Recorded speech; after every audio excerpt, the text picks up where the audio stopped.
Сәлем достар, Бөкей подкаст. Бүгін бізде қонақта Баха Пупер Нұрдәулетінен. Шақырған себебіміз негізі біздің арнамызда кез келген бағдарлама, жаңа бағдарлама шықса, Нұрдәулет бастаған 40 сұрақты да, қашты да, бірге бірде де Нұрдәулет бастайды. Негізі Нұрдәулет қолың аяғың жеңіл дегенге сенесің бе? Қолың аяғың жеңіл. Сондай бар ғой, қолы жеңіл дейтіндер, өзі. Мысалға Нұрдәулетпен болған нәрсе өзі хайп болады, трендте дей салайық. Трендте дей салайық. Солай дей салайық. Жеңіл емес шығар. Негізі ондай адамдар бар, мысалға одан да хайпы жоғары адамдар бар, бірақ трендке кірмейтіндер де бар ғой. Енді оқырмандарымның ізденуіне байланысты шығар деп. Оқырмандарым қатты ізденеді да, сол ақпарат жоқ туа, содан кейін барып әр қатысқан передачалерге барынша максимум активность береді деп ойлаймын. Соңғы интервьюін көрдің бе, Баха? Жоқ, әлі көрген жоқ. Көре алмайды ғой. Нелерді көрдім, отрывоктар, күшті фразалар андай. Қандай? Музыкамен. Мен бір айтып жатқан. TikTok'та жүрген. Мен қысқаша айтып берейін саған. Мынандай болды. Негізі әр интервьюінде, мысалы енді бір 2-3 интервью болғанша үлкен 40 сұрақ болды бізбен бірге, одан кейін Амантасқанмен болды. Мынандай бір жағдай болды. Мен білмеген ақпаратта сенің әкеңнің 2 әйелі бар деген. Оны ешкім білмеді. Шынымен де кім білді жақындарынан? Жақындарымнан білмеймін кім білгені, бірақ аз айтамын ол жайлы. Неге интервьюда айтамын деп шештің? Аяқ асты айтшы, мен интервью деген нәрсеге жоқпын ғой, мен сөз тіл байлығым өте нашарлау. Бірақ енді ана жерде интервью деген нәрсе, бір нәрсе бар да, бір қате кетсе болды өміріңде, сен халық басқаша принять етіп қалуы мүмкін. Сондықтан да айтады, Амандасқан аға дейді, біреу дайындалып келемін дейді да, дайындалып келемін андай, типа басқаша болып келемін дейді да, бытшын шығарады интервьюдің дейді да. Ал мен барынша анарада дайындалмағандықтан просто не бар соны айтып жіберіппін да, осыдан кейін шындықты айтып жібердім да. Іштегі зат шыққан. Иә, шығып кеткен ғой нечайын. Үйдегілерің ренжіген жоқ па?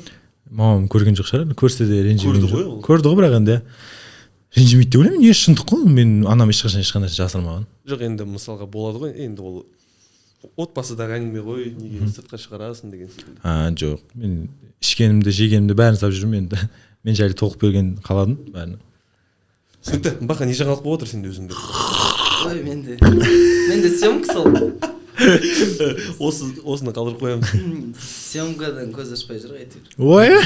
Не түсіріп жатсыңдар өзі? Сериал бітірдік. Қандай сериал? Осы жақында Бапкер деген сериал бітірдік. Алматы телеканалынікі, тренер туралы. Сол жақта басты рөл ойнадық. Бітті, енді бұйырса 2-3 күнде новый проект басталады, новый сериал. Соған дайындалып жүрдік. Бір моментте қалай актер болып кетті әйтеуір, жүрді де, одан кейін блогерлар. Енді жалпы актерство деген киноға түсу, сериалға түсу, білмеймін, любой блогердің жалпы арманы, мақсаты ғой, по сути айтқанда. Мен үшін жоғары тұрда ол нәрсе. Сондықтан мен бұрыннан армандап жүрдім да, киноға түсуді, сериалға түсуді. И какой-то бір момент келді, сол момент кетіп жатыр, тфай-тфай. 3 проектке түсіп жатырмын. Түстім главный рольға. Скоро шығады енді берсек көреміз. Сен интервьюда айтпақшы еще айттың, жақында фильм шығады. Иә. Не ол? Мир без дверей деген кино, ескісіз әлем. Иә, кімдермен Жекең түсті. Барлығы түсті, өзім. Мир без дверей емес, мир без дверей. Дверей дедім ғой саған. Без дверей де естілді. Құлақ жуып жүрсің ба? Есігі жоқ әлем. Иә, есігі жоқ әлем. Кино ғой енді общий, полный түсірген өзіміз. Мен Баха сияқты енді, мен де қызығам кино түсуге. Бірақ енді өзімнің сәл кемшіліктерімді байланысты. Қандай кемшілігің бар? Енді актерлық шеберлік жоқ, сәл тез сөйлеймін, мәдениетті болу керек, рөлге кіріп үйрену керек. Ондайым жоқ та енді сәл мойындау керек. Соның арқасында өзім түстім, бірақ главный рөлде ойнаған жоқпын. 3-4 рөлде ойнадым, бірақ өзім түсірдік. Жақсы шықты ойлаймын, бұйырса шығады жақында. Айтпақшы, сен көп айтасың, мысалға енді оны ұялмай да айтасың, ол бір жағынан дұрыс шығар. Кемшілігім бар, жаңағы тез сөйлеймін деп, кәдімгі жұмыс жасауға. Кітап оқып, логопедпен жұмыс. Уақыт болмай жатыр ғой соған енді. Уақыт болмай жатыр, бұйырса жасау керек жұмыс. Мен де тез сөйлейтін, мысалға мен білет, мені бұрыннан КВНнен көп тез сөйлейтін, одан кейін сөздердің окончаниясын жек қоятын, соңғы жақтарын. Одан кейін бір моментте қатты жұмыс жасадым деп айтпай қойыншы, бірақ терезенің, айнаның алдына тұрып, кітап 1-2 рет оқығаннан кейін, шынымен де мынандай подкастың да, мына YouTube-тың ашылуы да көп әсер етеді екен. Мысалға сендер өздеріңді стористан, біреудің видеолардан көріп қалсаңда сырттан көресің, осы бізде болады. Особенно мына киноға түсіріп жүргенде плейбектен көресің ғой өзің, мынандай жерлерін дұрыс ойнап жатқан жоқпын деген секілді. Сендерде вообще қазір бір нең бар ма, мақсатың осындай бір проектке түссем болды маған жетеді? Менде енді қазір бірден киноға бармайсың ғой енді. Қазір менде андай бір этап болып жатыр да, опыт алу, и сол опытты мен қазір сериалдардан алып жатырмын да. И шүкір әйтеуір андай бір эпизод ештеңе емес, кәдімгідей главный рөлде ойнап жатырмын. И әр проект сайын мен вообще андай ашылып жатырмын да андай. Бұрында бірінші рет неге барған кезде, пробаға, кастингқа барған кезде дірілдеп, андай давай шық пробаға десе, мә қойшы қазір тағы дайындалайын деп уақыт созып, әйтеуір сөйтіп дірілдейтін еді да. Ал қазір пробаға шығып барасың, әке сценарий тез уже етің үйрене береді екен да. Ал менің қазіргі басты мақсатым десек те болады кинода қазір сериалдардан кішкене опыт алып, Үлкен кино. Иә, үлкен кино, кинотеатрдағы кино, сояққа түссем ба деймін, сояққа түскеннен кейін уже сериалдарға түспеймін деп ойлап тұрмын. Сондай мақсат. Енді мынандай ғой, сендер түсіріп жатқан кино ол біреудің фильмі. Продюсер басқа адам. Мен қазір Нұрдәулеттікімен салыстырып жатырмын да, өйткені Нұрдәулет жаңағы не тот аялдаманы түсіргенде бәрін өзі ақшасында өзі шығарды, оған ешкім ештеңе дей алмайды, өйткені өзі продюсер, қалай ойнаса да біреу бірдеңке десе де мысалы, өзі бастық қой, өзі қожайын. Ал сендерде кішкене айтпай ма, сен вайнерсің ғой, наоборот, білмеймін енді, көп жерден естідім, типа блогерлар, нелер киносфераға келген кезде КВНщиктарда мен 100% айта аламын, өйткені менімен бірге ойнаған КВНщиктар менен жоғары ойнағандарда оларда 100% сондай болған. Қысат. Даже мынандай шын ақпарат бар, Жүргеновте оқитын балаларға, актерскийде оқитын балаларға КВНге ойнауға кәдімгідей тыйым салынған. Ойнауға болмайды. Ол сахна олар үшін клоунада. Олар үшін екінші сортты сахна болмайды. Кәдімгі енді 2004-2005-терде КВН ойнаған үшін 5-6 баланы оқудан шығарып жіберуге дейін барған. Жоқ, жалпы қазіргі таңда былай ойлайтын болсақ, не ғой, блогерство енді жақсы дамып кетті да, и ол бір-бірін жақтыртпау, ол артта қалды деп ойлаймын, мен ойымша. Ол бұрында сондай болған, КВНщиктер кімдер жақтыртпайды, бір-бірін жақтыртпайды. Ал қазір бәрі бір-бірімен араласады. Мысалға, блогерларда, вайнерларда КВНщиктер жақтыртпайтын да, бірақ қазір барлық бір-бірімен араласады. Даже сценарийді жазып береді вайндарға, мысалға, уже коннект бар да, бір-бірімен араласады. Ал блогерлар актерствоға келген кезде мен де басында ойладым, андай басқаша қарайды, көзқараспен қарайды деп едім, бірақ ондай болған жоқ. Наоборот, может мен түскен проекттер сондай күшті болды ма білмеймін. Андай, мысалы, Қуандық ағалар келіп, маған наоборот несін беріп, давай балам бүйтесің деп совет беріп, бүйтіп. Сондықтан білмеймін, ондай бір не көрген жоқпын. Бұл жерде ақша да бар, Нурик. Байқайсың ба? Ақша емес, мен ойлаймын, адамдардың жаңа бағытты мойындауы деп ойлаймын. Өйткені әр кезде мен бақыладым да, полный зерттедім да өзім блог саласына жүріп. Неге бізді жақтырмайды, мысалы, бұрынғы орыс тілді блогерлер, или неге мысалы жайдармашылар бір-бірін жақтырмайды, потому что бұрында театр ашылған кезде, енді бұрында енді театр үлкен, нейді, профессионалды театрлар нейді? Үлкен? Иә, театр сонда ойнайтын кезде Шаншар Алдарас Маршан олар жақтырмаған басында. Тамаша, олар әзіл қой, олар жеңіл әзілдер деп. И одан кейін жаңа жас буындар шықты, Нысана дегендер өздері жеңіл әзілдер ойнап мысалы да. КВН шықты. Иә, КВН жаңа әзілдер шықты.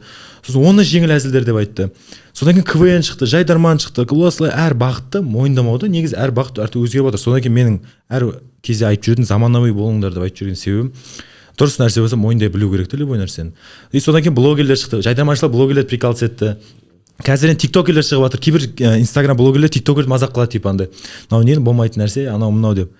Ал менде ондай жоқ. Содан кейін де ойлаймын енді ол этап келе жатқан нәрсе сияқты, өзі де бір-бірін мойындамау.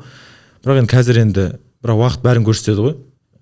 Уақыт бәрін көрсеткеннен кейін бұрында да әнде де бар ол. Либо білемін, ғылым саласында да бар, әнде де бар. Кез келген жаңа сала ашылғанда ол даже конкуренция, ғылыми түрде дәлелденген бірінші отрицание этапы болады. Обязательно болады. Мысалы, бұрында 91 шыққан кезде де барлығы енді мен өзім енді музыкальный салада жоқ болғаннан кейін мен де сәл ойлап қалдым, немене бәле мыналар.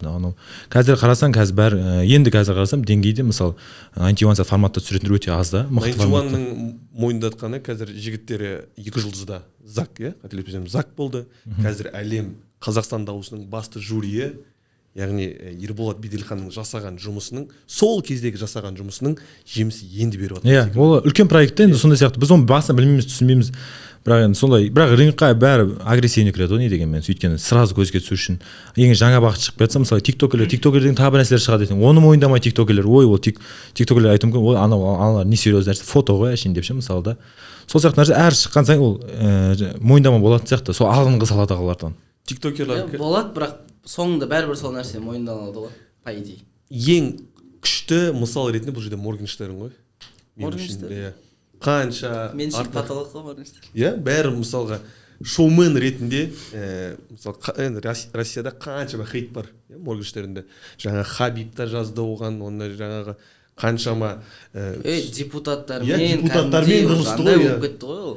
Но білмеймін, бірінші орында тұр ғой. Жоқ, ол Американың стилі ғой, уже Америка. Мысалы мынандай ғой өмірде уже Америка бірінші келеді, сосын Россия СНГ келеді, Россия келеді, сосын біздің Қазақстан келеді.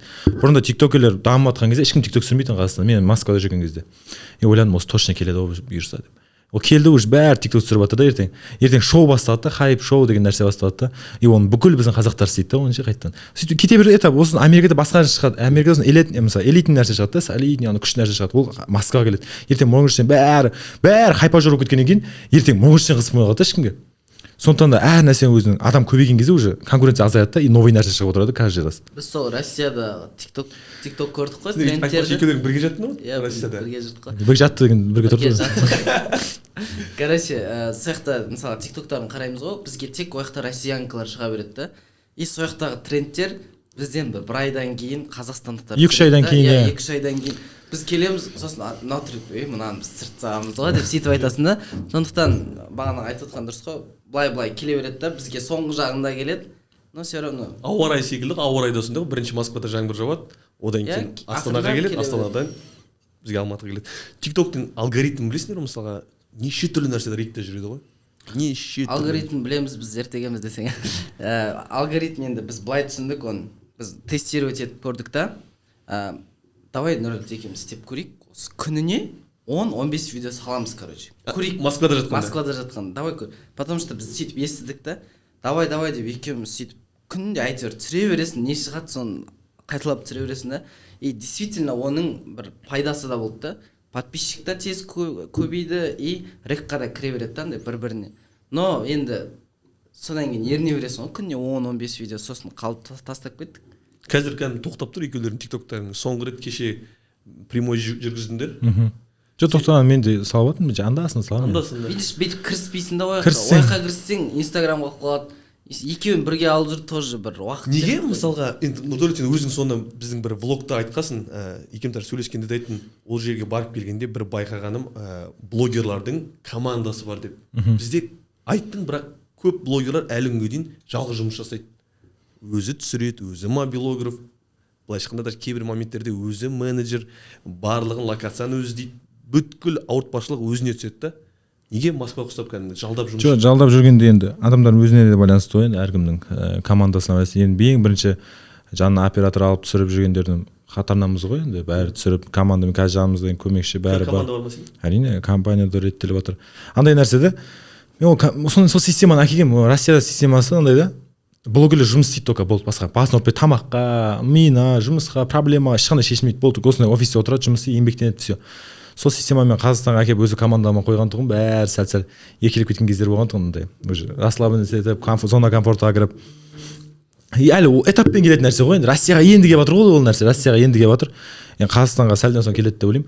Бірақ енді бір нәрсе бар да, бірақ мен түсінбейтінмін да. Бәріміз сол жаққа кетеміз да, мысалы, маған уже Москва, Россия қызық емес особо. Потому что уже мен көрдім қайықтан су ағып жатқанын. Бұлақтың басына прямой барғым келді да любой жерде. Сондықтан да қазір біздің Қазақстанда өнерлі адамдар өте көп, еңбектеніп жатқан адамдар көп. Бәрібір соңында еңбегін жинайды Россияға, Москваға көрсетеді да. Ол өте, білмеймін енді, қате ма или возможность сияқты көп па. Сондықтан да мен ойлаймын да, сразу может Европа, может Америкаға секіруге де болады да негізі. Мынандай мен сөз естігем, Джак Калиптің интервьюынан естігем. Қазіргі таңда бұрында деген продюсирование ол. Белгілі бір артист шықса, ол біріншіден продюсер табу керек, продюсер оны каналға береді, таныс болу керек деген секілді. Қазір интернет, яғни мысалы Москваға да барып қажет жоқ секілді. Егер жұмыс жасайтын болсаң, үйде бір жаңағы LED лампа ал, видео түсір. Ондай пример өте көп қой.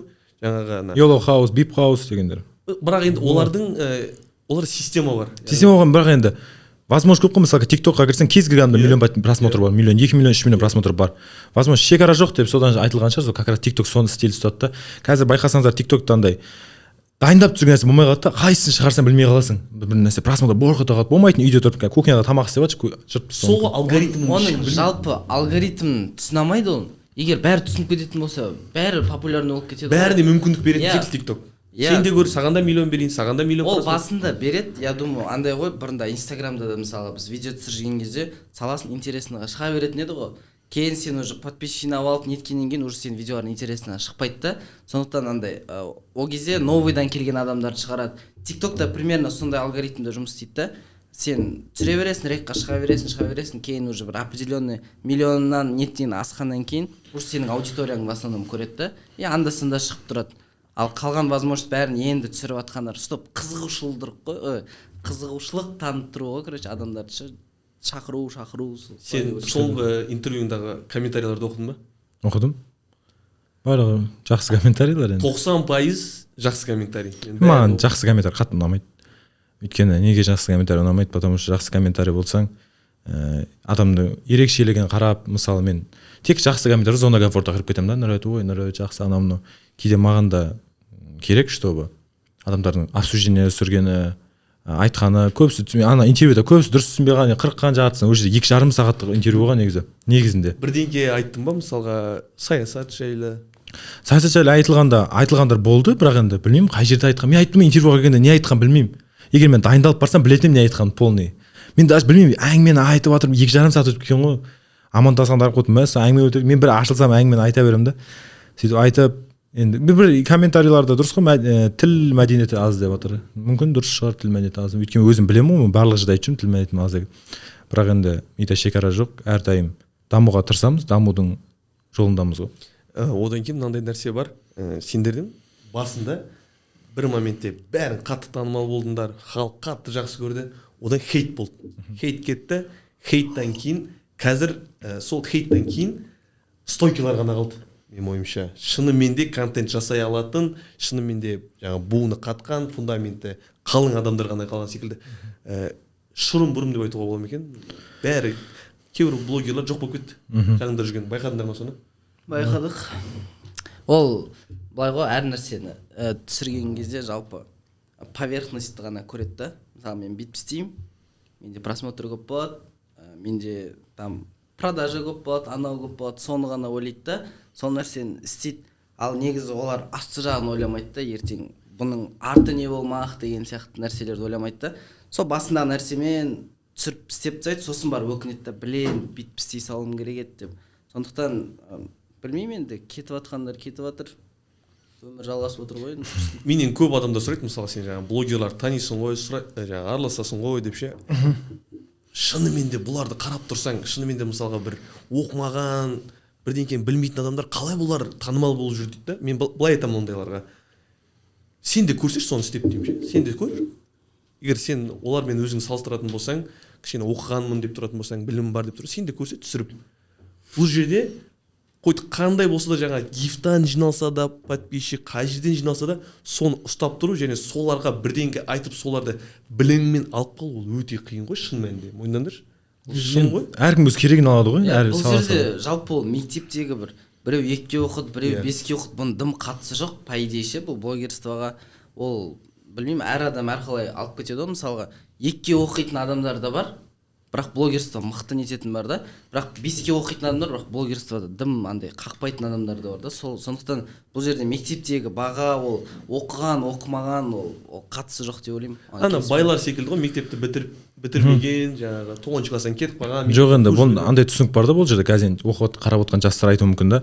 Онда мен де оқымай жүргенмін ғой, жақсы состояниеда жүргенмін, онда мен де ертең мүмкін миллионер боламын, мүмкін мен де ғалым боламын, мүмкін мен де бір жердің саласының үздігі боламын деп ойлайды. Онда емес та, мен өзім. Мен де сөйтіп ойладым басында. Оқымағандар мүмкін, байқасаң қарасаң сонда ғой, негізі оқымағандар жақсы болып кетеді да. Бірақ ол қарасаң оқымағандар біраз жаман болып кеткендер де бар да, негізі ол көбісі көрсетпейді просто. неге оқымағандар көбінесе андай сабақты 2-ге оқыған 3-ге оқыған. Мысалы мен өзім кеше дипломды ашып қарадым, мамам анам көрсетті, диплом қарасам медколледжде 6-3 бар екен. Мектептегі ойбай 3 көп енді ол жақта. Мектепте енді колледжден сәл активист болып жүрген сәл жақсы оқыдым сабақты. Енді мәселе андай да, мысалы бір ғалымдар бар екен да, оқымады мектептен шығып кеткен миллиардерлер. Мен оны тексердім, зерттедім, мен біреу әңгімесіне сенбеймін біреудің ешқашан. Сөйтсем ондай емес екен. Мысалы оқып қатты кейбіреулері қатты білімді болғаннан кейін уже қызық емес болған мектеп болғанда мысалы мен ойлаймын қазіргі миымды 9 жасқа қойып берсінші мен отырмаймын өйтіп қарап аналарды шынды ма деп отырып сол сияқты ізденуі мықты болған, ізденген, мұғалімнен де қатты білген, содан кейін барып уже ол мектеп болған қызық емес екен білгеннен кейін барып уже мен бәрін білемін, любой мұғалімнің сұрағына жауап беріп тұр. Сондықтан да не істеймін, тастайтын мектепті тастап кеткен. А оны жастар көбісі қате түсініп алғанда, көшеде жүрген сабақ оқымайсың деймін, оқымаймын, мен дамып кетемін, мынау андай болған ғой. Бұрында кім андай? Иә, мынандай. Билл Гейтс оқымаған. Иә, Билл Гейтс оқымаған. Сол бірақ негізі сен Билл Гейтс емессің ғой, сен Билл Гейтс сияқты кәдімгі иә, миың мықты болу керек та. Сол дәрежеде істеп тұрса? Әрине, мен сол дәрежеде тастап кете салмай тұрмын, мысалы колледж. Әлішерде кезінде оқып жүрді, грантта оқып жүрді. Билл Гейтс деген Әлішер қалай кетті? Жоқ, мен Әлішер ініме айтайын да, енді біздің Билл Гейтс қыл. Қазақ өзімізбен пример көрсетейін да, басқалардың пример көрсетеді. Онсыз да интернетте толып жүр пример. Әлішер мысалы Сәтбаевта ма, сол Сәтбаев сен универ қандай? Политехте оқып жүрді. Политехте оқып жүрді да, грантта оқып жүрді. Ақша төлемейді білген. Бірақ блогер айналысып жүр да, мен айттым, сен не блогер боласың ба или бағанағы жерке атасың бір нәрсе оқып сол боласың ба дедім. Негізі блогер болады. Енді блогерден еңбектеніп жатсың, блогердің сәл болсын нәпақа түсіп жатыр. Онда колледжіңді неге, универіңді неге ауыстыр заочныйға? Грант қой, мамам ұрсады ғой. Айттық, Жәкен екеуміз айттық. Не істейсің ау оқып? Егер сенің жұмысың оған қатысты болмаса, сен маған саған қызық болмаса, бүйтіп босқа уақыт ұрады азынан кешкен сабақта. Азынан бірақ қазір көріп айтты сабақтан шығып кетпеңдер бәрің. Азынан кешкен сабақта азынан кешкен сабақта айттым, блогер егер жұмысын істеп жатсаң, онда мектебінде, колледжінде, универінде ақша төлейтін қыласың, зато сен еңбектенсең шығарасың ақшасын. Бәрі алатын бір диплом. Сондықтан да айтып мақұл деп айтып мамасымен келісіп сөйлесіп мамасы да қолдап ауысты универін. Содан кейін жанымыз жымиып тұрсақ қазір шүкір Құдайға шүкір реттеліп әйтеуір жағдай дұрысталды да. Құдайға шүкір Анелияны тауып алды. Бақ қой ол, бақ бірақ енді өйтіп тастап кетуді демейді, бірақ еңбектену керек та, еңбек қыл бұл жерде бәрі. Сен жоғарғы білім оқуының дипломы бар ғой сенде? Иә, политех бітіргенмін. Политех бітіргенсің. Менде 3 диплом бар. Дипломын 85-ке қорғағанмын. Иә. Қалай? Дипломын 85-ке қорғағанмын. 90 алға азығы. 85 мың теңге ма? Жоқ, 85 балл. $85? 4+. Сенде 3 диплом бар ма? Не, бірінші фельдшер, екінші связь, үшінші мемлекеттік басқару. Мемлекеттік басқаруда қаяқта оқыдың? Шымкентте Достық университетінде оқыдым. Қазір Достықта. Неге? Енді анам оқы деді, оқып жатыр. Оқыған ананың сөзін қалдырмайсың ғой енді ешқашан. Мынандай нәрсе бола ма? Группаластарың жазады да, мынау вообще мектепте 2 еді, 3 еді ғой, мынау қалай қазір? Мынау Lexus мініп жүр, мынау қалай GT мініп жүр деген әңгімелер. Білмеймін, маған жазып еді өйткені мен мектеп 5-ке оқығанмын. Сен туған күніңде мен сен кластастарың болды ғой, сен туған күніңде біз болғанда. Ең бірінші біздің блок осы сенің туған күніңнен болған айтпақшы. Сол кезде мен байқадым сен мектептегі абыройыңды да, мектепте қалай жүргеніңді де. Иә, мектепте мен бұрыннан активный едім, еще бүкіл спортқа жарысқа баратын едім. Мен спорт министр болғанмын. Хоть волейбол, хоть баскетбол, короче.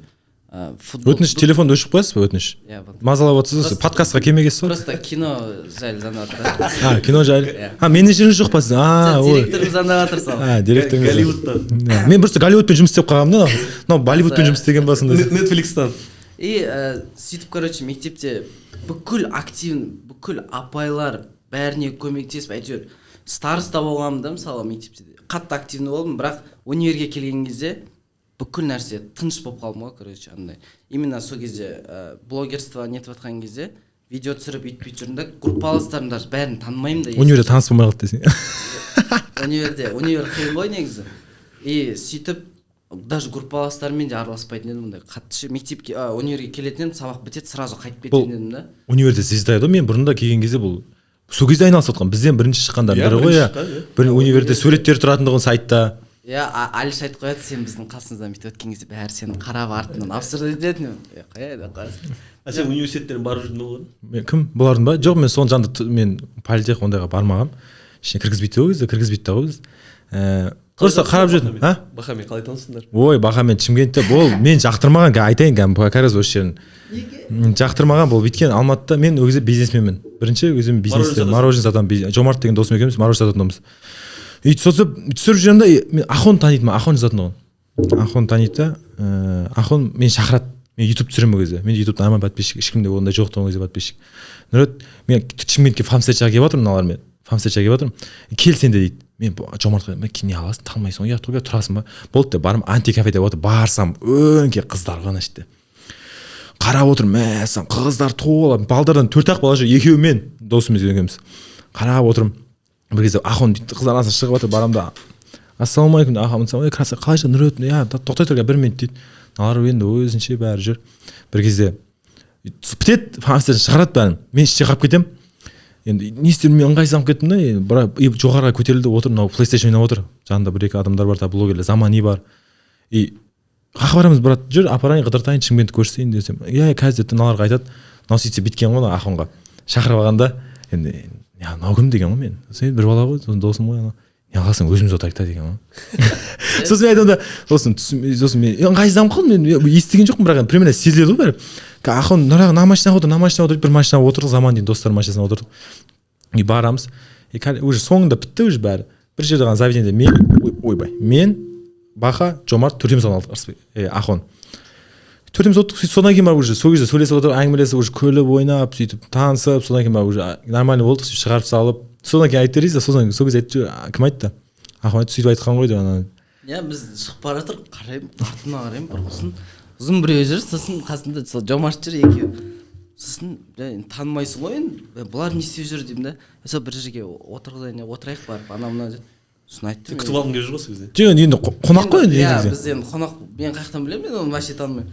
Сөйтіп, қойшы, өзіміз барып өзіміз отыра берейік деп айтамын да, сосын. Жоқ, нормально, короче, жақсы балалар, ана-мына деді, сосын ладно, кеттік деп сөйтіп барып, сөйтіп танысқанбыз негізі Шымкентте. Сосын күліп ойнап одан кейін қазір видео бұрында Ахон екеуіне видео түсірте берген ғой, туылған күн құттықта, анау қарындасыма сәлем жолда, ініме сәлем жолда. Иә. Маған келген отырысып қоямын, Ахон екен, брат, пожалуйста, түсір. Надоелді шығып кеткен олардың. Сосын бұлар Алматыға келеді. Енді сосын да пранк түсірейік дейді. Сосын Ахон анау бір пранк бар ғой, Делёққа жасаған. Сөйтіп Жома бар. 1 миллион, кәдімгі 3 миллионнан асқан соң просмотр. Бұрында ютубта мықты еді ғой енді. Ол кезде миллион деген просмотрде мықты болды. Ол қазіргі 10 миллионмен бірдей ғой. Иә. Сол кезде давай түсірейік деп, давай деп әйтеуір. Ол кездегі түрлеріміз кішкентаймыз, аналар екеуі туалетте отырып тыңдап отыр. Мына синий кит деген видеосын көргенсің бе? Көргем, крышада миллион бір бөліп просмотр тұрды. Ол кезде миллион просмотр деген ол мықты. Ол кезде емес, қазірде YouTube-та. Қазірде жаман емес миллион просмотр деген. Мына біздің түсіп жатқан подкастымыз 50 000 просмотр жанса жаман емес негізі. Бір қолдайды. YouTube қиын ғой негізі. YouTube қиын. Сол мен ана жолы қарадым да, Нұрдәулеттің каналын. Синий кит деп тұр. 5 метр крышадан не істеп тұр деп кірсем миллион бір бөлеп просмотр. Менде Нұрдәулеттің. Ол Россияға шығып кеткен трендіне сияқты. Сол жаңалықтар ашып кетті ол. Каждый разда не ғой? Мотивация бересің. Сол кезде уже болды қойшы, түсірмей қойшы деп. Сол миллион жинатып, желание ашылады қайттан түсіресің. Әйел бақытына шақырды. Қайттан желание ашылады, солай түсіресің. Әйел бақытына шақырмысыңдар? Иә, мен ЛГБТ қарсы болып шыққам. Сол кезде шақырдым. Мен де әйел бақытына бір шақырды, бірінші рет. Сен не болып бар едің? Енді ол желі жұлдыздары сондай. Желі жарғандар деген сол кезде шақырып, содан кейін барып кеттім ғой блогерствоға по идее. Мен случайно 1-2 видео түсірдім, сол видео тарап кетті, сосын Ләйлә Сұлтанға звондап, осындайға кел дейді. Мен білмеймін ол не бағдарлама, телевизор көрмейсің ғой ол кезде. Кастоппен бару керек болды ма, сондай бірдеңке болды сен? Білмеймін, мен ол кезде Айбекпен бардым, анау гитарист Қызылорданың баласы бар ғой, Иә. сол барсын, Абеке Серіков болды. Солармен барғам. Деп қараймын, Абекелерден кезінде тамаш нелерде көргенбіз телевизорлар. Абеке деп қасына отырып, сөйтіп басталған негізі. Сен YouTube-қа неге салмай кеттің, ешқандай видео? YouTube командадан кейін, сериалдан команда YouTube қиын ғой негізі, білесің ғой сен Ерған. YouTube қиын, әрдайым ол команда керек, мысалы қанша съемка адамдар отыр. Енді ал мына Instagram жұмысы жүріп жатыр да. Instagram енді қазір мотор болып тұрғаннан кейін Instagram көп құй көрсің жұмыста. Ал YouTube ол жақсы, ұзаққа барасың YouTube-пен жүрсең, егер команда стабильный аудиторияң болады YouTube-та. Бірақ шүкір YouTube-қа да бұйырса бастаймыз ғой, көптеген проекттер топ тұр, просто уақыт болмай жатыр. Мына жобаны да бұйырса, саған даже камераң алдында айтылайын, егер саған да түсірсек болады, өйткені сенің де аудиторияң тыңдайды. Қазір сендердің аудиторияң басында, сендердің уже блогер болып қалыптасқандарыңа бір 3-4 жыл болды ғой. Аудиториялардың басында бәрі айтады, мыналарды кімдер көреді, мыналарды мектеп оқушылары ғана көреді деп. Қазір сол мектеп оқушылар қазір университетке түсті. Олар қазір студент болды. Шынымен де сендерде қазір бір ұрпақ тәрбиеледіңдер ғой, былайша айтқанда, поколение ғой, орысша айтқанда. Бір поколение шығардыңдар. ертең сендердің орындарын тағы біреулер басады деген секілді. Бірақ шынымен де сол уже тәрбиелеген ұрпаққа, көрсеткен контент түсірген ұрпаққа бірдеңке беру керек секілді. Біз негізі осыны ютубқа түсіргенбіз басында, осы дәл осындай подкаст сияқты бір жоба бастаған. Қонақ мен жүргізуші болғанмын главный. Осыны бір адам мысалы Бахабовмен біреу конфликт или бір нәрсе болып жүрме, сол екеуі бірге шақырды, сол екеуміз анаған тиісеміз деген сияқты. Сөйтіп бірінші ютубта түсірдік Москвада түсірдік. Бәрін ең шығайын жатқан кезде уже Қазақстанға кетіп қалдым, анау болып кетті. Енді қазір шығаруға болады, ол жақта біраз әңгіме айтылды, мықты әңгімелер. Ол кезде как раз андай ана жақта ешкімің жоқ, жақының жоқ, андай душаңмен әңгімелескенбіз үшеуміз отырып. Кім үшеулер?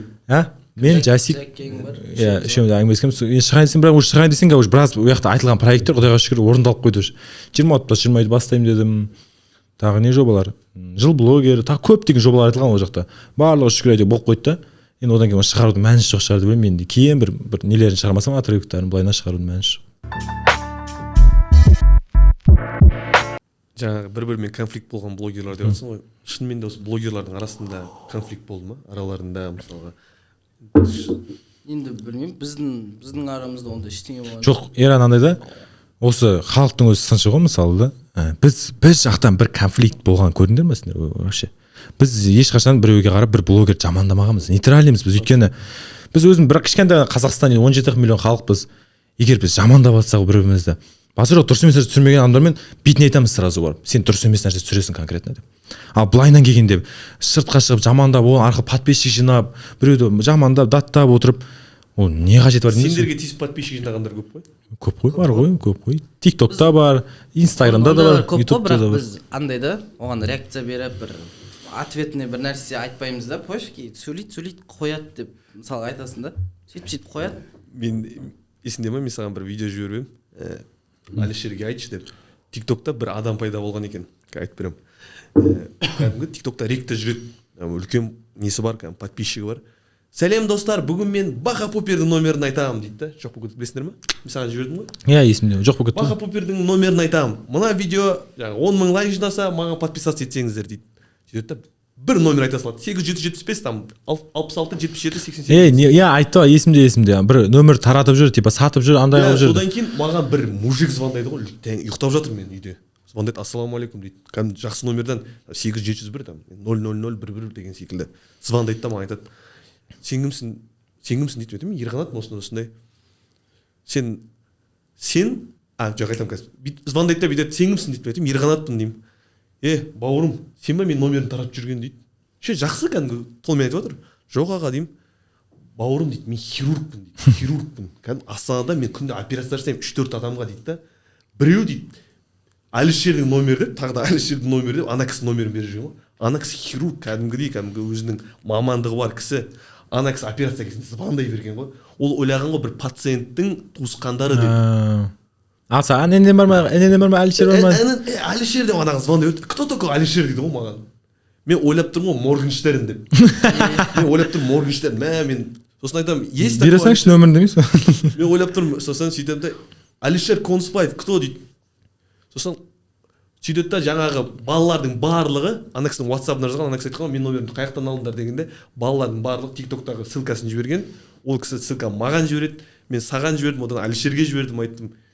Енді қазір TikTok-та енді бағана айттым, тез тарап кетеді, бір-біріне жіберсе TikTok сразу жіберіп жүреді негізі бірекке.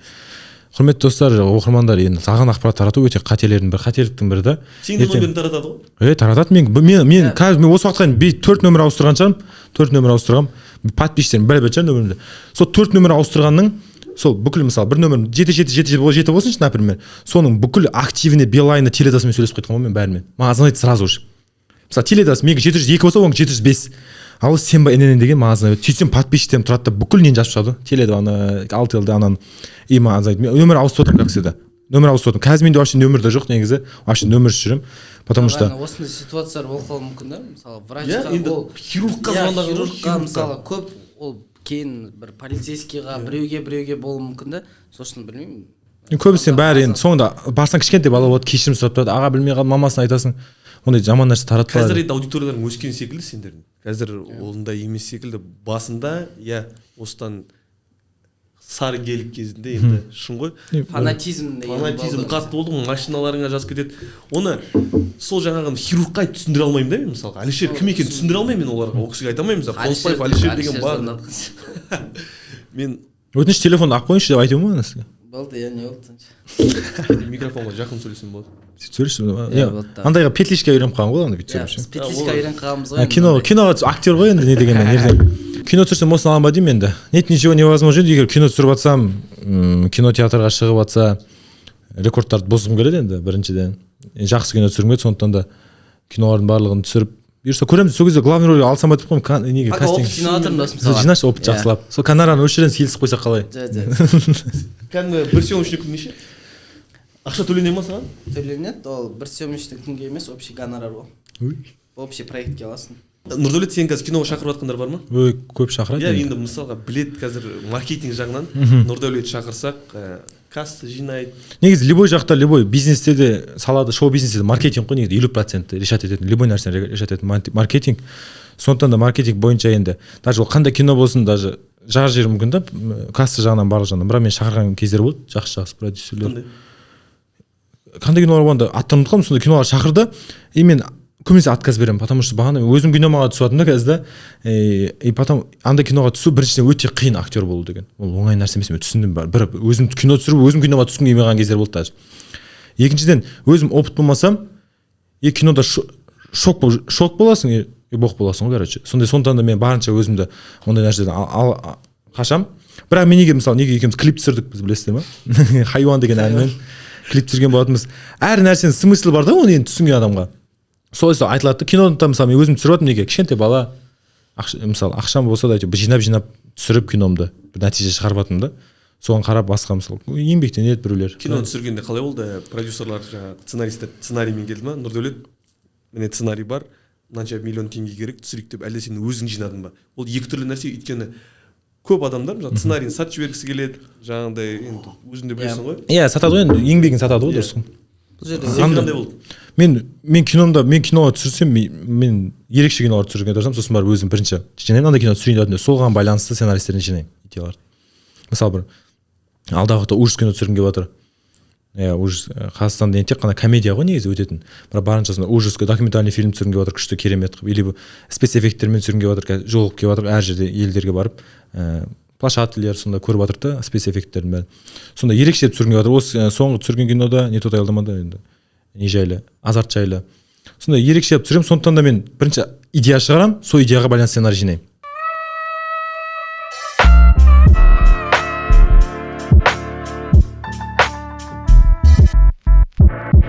Сериал жайлы жалғастырайық. Соңғы не көрдіңдер? Игра в кальмара, одан басқа ма? Одан басқа ештеңе. Бәке. Ұнады ма? Сәке. Иә, кальмара мен шын айтсам толық көріп біткен жоқпын онша, бірақ полный тиктоктан полный қарадым, бірақ бас жағын сутін білдім. Смыслын білдім. Барлығы енді қарыздан құтылу үшін бәріне дайын. Қазіргі еліміздегі ғой негізі. Проблема ғой. Бай өте ол андай бір целмен шығарған кино сияқты ол негізі. Өйткені ана іште бюджет айтып тұр қанша ақша кеткен, көп ақша кеткен, ертең Netflix сатып алған. Енді бұл жерде халықтың, қарапайым халықтың жағдайы, саясатта жоғары жақтағылардың системасын кішкене көрсеткен, арада сатқындықты көрсеткен, ізденсең шешім бар екенін көрсеткен кинода барлық, өйткені дуалда барлық не жазылып тұр. Сосын киноның басында адамдарды жинаған кезде бір біреуге қастан жасайды, жамандық жасайды. Сол жамандықты қайтатынын көрсеткен. Өйткені қалай адамдарды біреу алдайды, дәл сөйтіп алданып өліп қайтыс болып жатады осы киноларда. Енді солай полный дұрыстап түсінсе егер неге жақсы смысл берген ғой кино. Соны дейін көрдің бе? Иә. Қазір Қазақстанда мектеп оқушыларына көруге тыйым салып жатыр екен, есің бе? Енді ол өткені кішкене жестокость бар шығар из-за этого.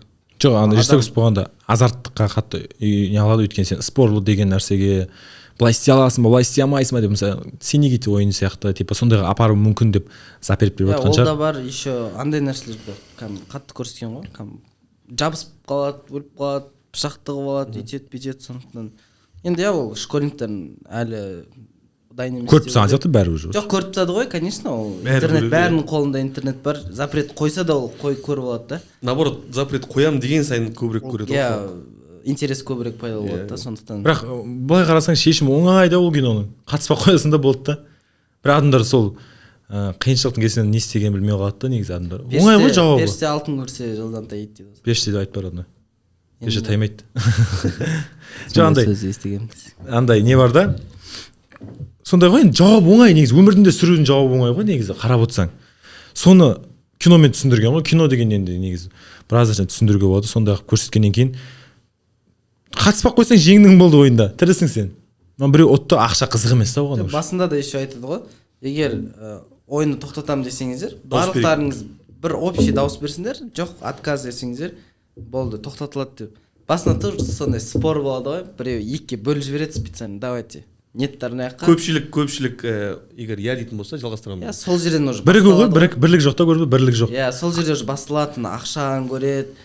Жоқ, давай қазір кетсек қайттан бұрынғы өмірге келеміз деп соны ғана ойлайды да. Бұл қайттан бишара болып жүреміз, ақша жоқ, қарыз, анау мынау деп. Сонымен олар енді білген жоқ қой. Байқасаңдар, фильмді, сериалды менің ойымша қатты хит қылған TikTok. Әрине. Кәдімгі, иә, TikTok деген бүткіл Қазір комбинация. TikTok киноны да, музыканы да бүкіл нәрсені хит қылатын TikTok қой деп ойлаймын. Біздің балалар да хит қылып жүреді ғой, Михаваян.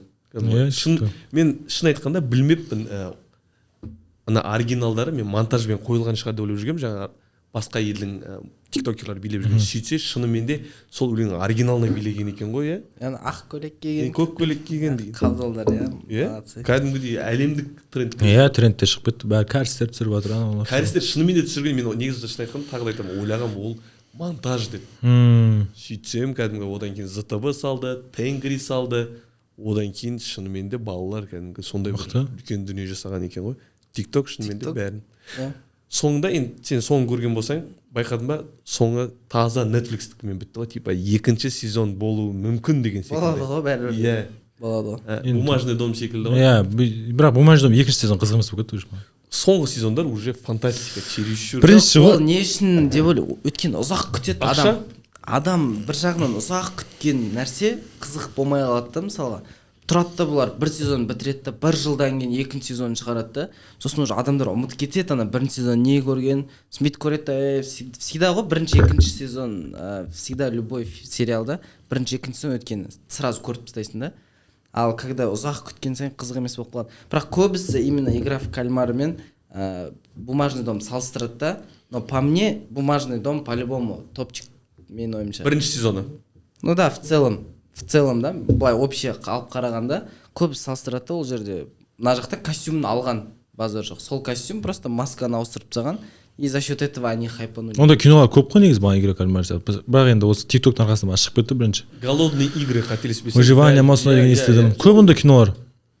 Онда кино көп. Бірақ енді Бумажный дом ерекше ғой бәрібір. Сценарий қиынырақ сәл. Сценарий мықты, по идее. Мықтырақ та. Бірақ игра в кальмардың енді жастарға кіріп кеткен ана жерде разноцветный цветтер, ситуациялар, детский ойындар ана бүйтіп лестницамен шығатын жерде барлығы уже жасыл қызылда детский ойын ғой. Сон заманауиға сәл үлкендер көрсеткен ғой. Кішкентай баладан үлкенге дейін көрсеткен. Жоқ, мысалға ол менің ойымша бала кезде де сен бірдеңе үшін ойнайсың да. Мысалға фильмда сен өмірің үшін ойнайтын көрсетті. Конда сенің өмірің. Бала кезде де бірдеңе үшін ойнайсың ғой, сен біреумен спорт етесің, жаңағыдай фишкаға ойнайсың, фантикқа ойнайсың, асыққа ойнайсың деген секілді ғой. Азарт какой-то бар ғой. Енді игра в кальмардан бөлек қазақстандық сериалдар не көрдіңдер? Фильм. Сержан братан. Кинотеатрдан ба? Партияны көрдік кеше. Ұнады ма? Ну, да, нормально. Жақсы. Енді ерекшелеп шыққан сәл басқашалау форматтар. Комедиямен сәл бір андай қызық ситуацияны қосқан. Негізі қазір карантиннен кейін кинотеатрға барған бір сол бұрында әдет еді ғой. Қазір азаяды, адам аз қазір кинотеатрда. Қайттан үйрету керек. Өйткені енді қараңдар, Netflix барлығы соған жұмыс істеп жатыр да енді. Ол карантин кезінде басталды ғой, жаңағы Бумажный домда карантин кезінде үлкен біздің орталық Азияда, бізде Қазақстанда карантин кезінде көп просмотр жинады. Негізі сериал оған дейін шығып қойған еді. Біз көріп бастағанда 3-ші сезон енді шығайын деп жатқан кезде. Иә. Ненің? Бумажный. Иә, сондай бар. Содан кейін ғой бірінші, екінші сезон сразу көріп тастадық да біз. Потом күтіп қалдық. Жалпы қазір бізде Қазақстанда кинолар көп тұр ғой, шықпай тұр да. Бизнес по-казахски тұр деп естідім, Сабинка тұр деп естідім. Құралай Коричтің мысалға көп кинолар тұр да, бірақ олар рисковать еткісі келіп тұрған жоқ, потому что реально заполняемость аз, олар ертең кассаны ойлайды в любом случае. Олар қазір андай бір момент күтіп тұр да, бүкіл кинотеатрлар рұқсат беріп бәрін нететін болса, кино деген артынан шығады. Білмеймін, қызықты кинолар өте көп деп ойлаймын, потому что трейлерларын көріп отырық қой енді. өте қызық та. сол саладамыз ғой енді деп қойсаң. Сол сияқты жүріп қой енді. Есіліп жатыр ғой. Сондықтан күтеміз енді тезірек ашылғанын кинотеатрлар. Жахан кәдімгі менің ойымша енді Жахан ер жүректік жасады. Кәдімгі біле тұра қаншама гиганттар тұр қазір фильмдерін дайындап тұрған. Мен жаңа тағы да айтамын. Бизнес по-казахски Турция тұр, уже бәріміз білеміз оны, иә. Сабина тұр, жаңағы Құралайдың айттың соның фильмі тұр. Тойхана деген. Тойхана тұр, иә. Алдыдағын кәдімгі Жахан айтты, мен жоқ, мен бөлек фильм жасаймын. Мықты режиссерді алды, кәдімгі үші үйін қойды ғой қонға. Үйін қонға қойды да. Бастаймын деп. Жақсы болсын. Қазір түсіріліп жатыр ғой Жахандікі, по идее жарады деп ойлаймын. Ол бір новый прорыв болады менің ойымша. И сондықтан ол қорықпағанда дұрыс болды. Ну, то есть ол браттың менің ойымша көптеген фильмдары соның участиесімен көптеген фильмдар жақсы каста жинады ғой. Өзі біледі ғой енді, ол салада жүргесін сәл. Ол да енді актерлік шеберлік оқымаған, актер шеберлік оқымаған. Оқымаған, соны дәлелдей ғой мысалы. Иә, случайно ол бір киноға түсті. Содан кейін бітті ғой, Жаханның уақыты жоқ қой. Кино по понятиям, по-моему, ең бірінші фильмі. Жоқ, по-моему, свадьба болды. Не, тәуекел муслимдармен түсірген свадьба болды да, ол кезде ол қатты бір рөл ойнамады да, кішкене ойнады, сол киномен жарды ол. Жанмұхановтың киносы болды как раз. И содан кейін бітті. Жаханға предложение түседі. Жахан, братан, не істейсің? Съемка, уақыт жоқ. Киноларға көп түсті ғой. Қазір ол түскен кинолар әлі шыға береді да. Еще өзінің киносы шығады да. Сондықтан білмеймін. Сәттілік қой тек қана. Сәттілік, айрат деп ойлаймын. Осы түсіріп жатқан. Сен шақырған жоқ па? Киноға ма? Жоқ, мен шақырған жоқ. Мен актер емеспін. Жоқ енді. Ішіне түсіп бер енді, иә. Жоқ, шақырған жоқ онда еш жаққа. Жахан осы киносына мен айтқан екен. Типа баха түссін деп. Түссін любой не тауып беріңдер деген. Сосын маған именно по сценарий менің ойнайтын нем жоқ, короче. Мен айтты, хотя бір 5 секундқа шығып бүйтіп өзімді көрсетіп кет қалайыншы деп ше, жаратын бір сөз жазып беріңдерші деп уже поздно болды да. А так Жахан айтты, давай, короче, түссін баха деп ше. И просто по сценарию менің нем жоқ, персонажым жоқ, короче, кішкентай бала жоқ та. Сөйттім дағы бапкерге түсіп кеттім. Сөйттім, ана жаққа түсіп кеттім. Сосын айттым, а так мен түсетін едім дедім. Ұсыныс көп болды енді, ұсыныс көп болды. Ұстатпай жүрген актерлардың бірі. Қазір енді декабрьге дейін бос емеспіз енді, ренжімесіңдер, уақыт жоқ. Бұны бір жыл алып қоя берсін алдын ала. Сендер мысалға енді қазір вообще сен жоспарлап жатсың ғой, мысалы мынандай жаққа түсем, ар жаққа түсем деп. Біз Алишерді айтып жатқанымыз естіп жатыр ғой деймін ғой, иә? Бір жерден көріп отқан секілді, маған да звондап отыр. Телефон өшіп қойсаңыз. Жүргізушіге тиісіп кетсең. Жүргізуші емеспін, бәріміз бір жерде, иә, бәріміз сөйлесіп отырмыз ғой. Сендерде енді кәдімгідей жоспар бар ма? Ары қарай не істейміз деген. Өйткені енді көрдіңдер ғой, қаншама трансформация болып жатыр. Инстаграм, мен шын айтқанда қазір уже құлдырап тұр ғой. Бір аяққа ақсаңдап тұр, иә. Көптеген аккаунттар кетіп жатыр. Жаңа жабылып қалған аккаунттар қаншама. Ақсұқбаеваның естіген шығарсыңдар, иә, аккаунт. Галочкасы болса да. Қойшы, галочкасы бар ма? Болды, галочкасы бар еді. Егер менің аккаунтым жабылып қалса, мен біраздан қуанатын сияқты. Кәдімгі қуанып, ес деп ана той жасайтын сияқты. Бірақ енді аккаунт жабылғанмен көреміз енді. Бұйырғаны ғой. Екінші аккаунтым бар ғой сен?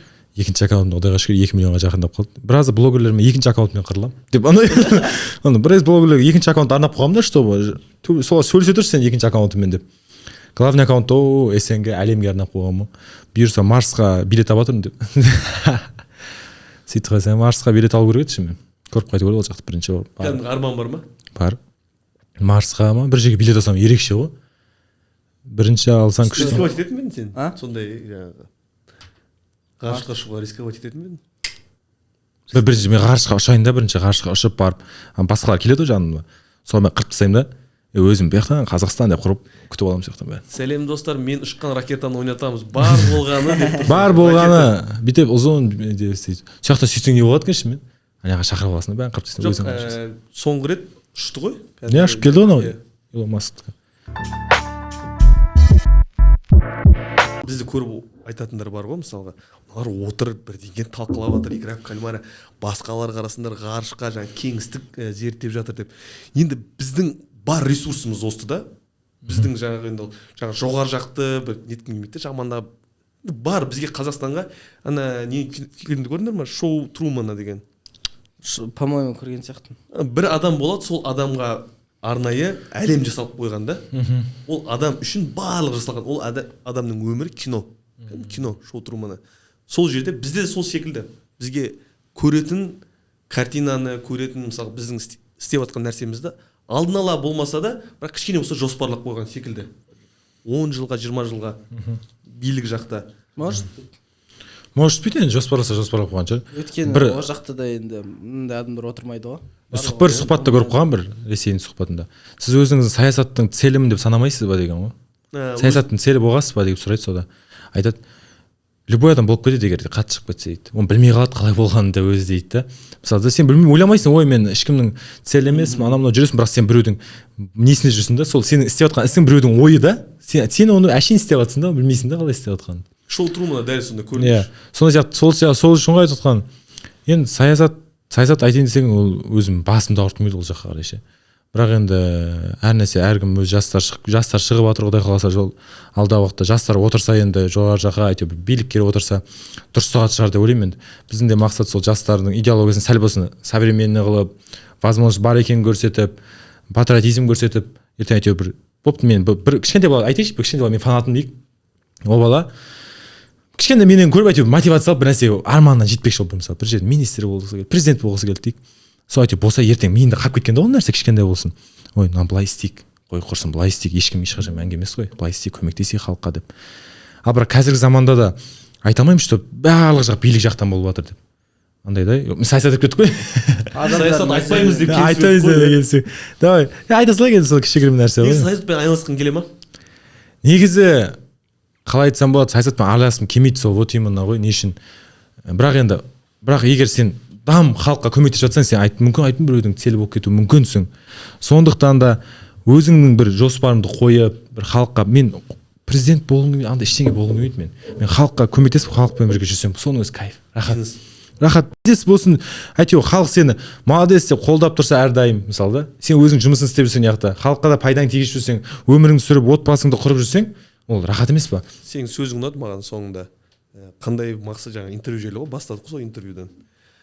Қандай соңында өзіңді қалай көресің деді ғой дейме Амантасхан.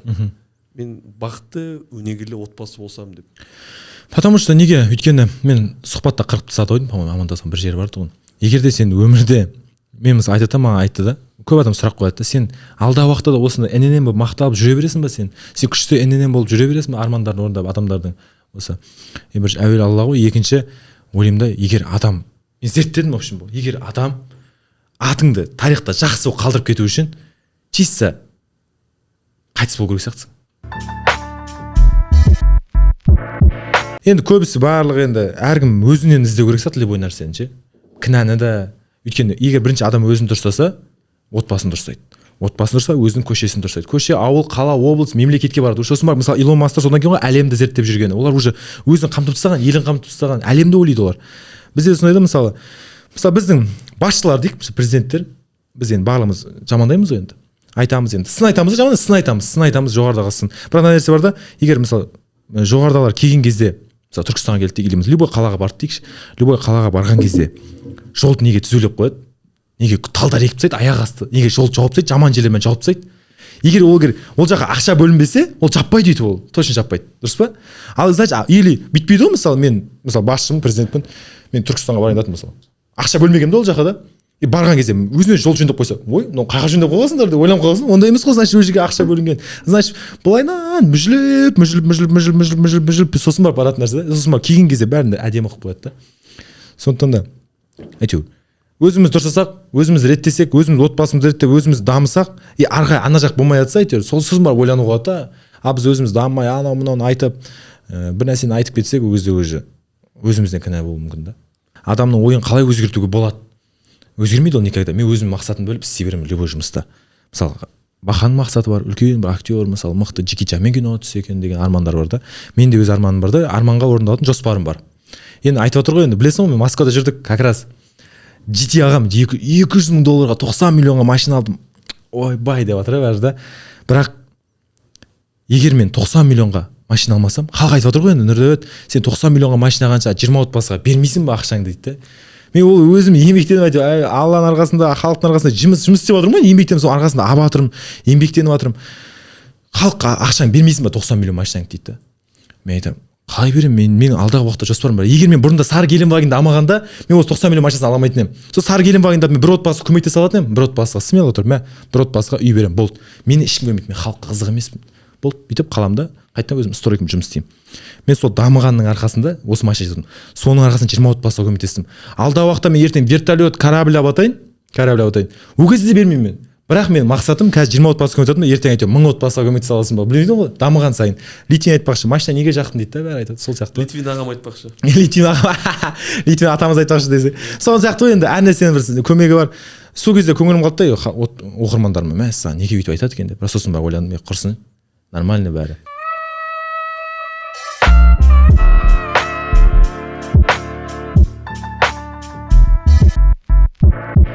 Жігіттер, келгендеріңе көп рахмет, келіскендеріңе.